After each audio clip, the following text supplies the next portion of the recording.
जय हिंद दोस्तों। आज हम लोग पढ़ेंगे पंचवर्षीय योजनाएं के बारे में। ठीक है, देखिए इससे बार बार एग्जाम में क्वेश्चन पूछे जाते हैं। चलिए आइए पढ़ते हैं। देखिए पहली पंचवर्षीय योजना जो है 1 अप्रैल 1951 से 1956 तक। ठीक है, इसका ड्यूरेशन था, ये हेरोड डोमर मॉडल पर आधारित है। ठीक है, इसका आधार था कृषि, मतलब कृषि पे ध्यान दिया गया था। नेक्स्ट आपका दूसरी पंचवर्षीय योजना 1956 से 1961, ये आपका पीसी महालनोबिस मॉडल पर आधारित था।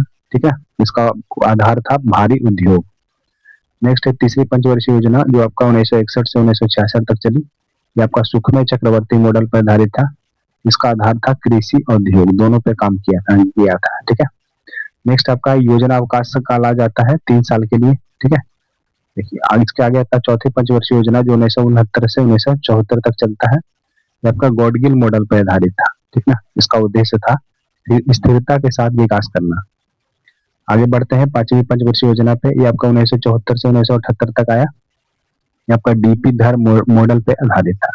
ठीक है, ये जो है 1 वर्ष पहले समाप्त कर दी गई थी। इसका उद्देश्य था गरीबी उन्मूलन और आत्मनिर्भरता। आगे बढ़ते हैं, इसके बाद आपका रोलिंग प्लान 2 साल के लिए आया था 1978 से 1980। ठीक है, उसके बाद आपका आता है आगे छठी पंचवर्षीय योजना 1980 से 1985 तक चली। ठीक है, इसका उद्देश्य था रोजगार सृजन करना।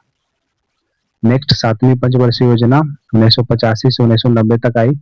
इसका उद्देश्य था भोजन, काम और उत्पादकता को बढ़ाना। ठीक है, इसके बाद फिर देखिए 2 साल के लिए योजना अवकाश आता है 1990 से 1992 तक। ठीक है, फिर आठवीं पंचवर्षीय योजना जो है 1992 से 1997 तक चली। इसका उद्देश्य था मानव संसाधन का विकास करना। इसके बाद आता है नौवीं पंचवर्षीय योजना जो आपका 1997 से 2002 तक चली। इसका उद्देश्य था आपका न्यायपूर्ण वितरण और समानता। आगे 10वीं पंचवर्षीय योजना 2002 से 2007 तक चली।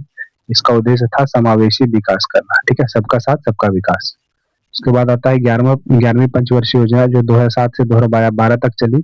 इसका उद्देश्य था तीव्र और समावेशी विकास।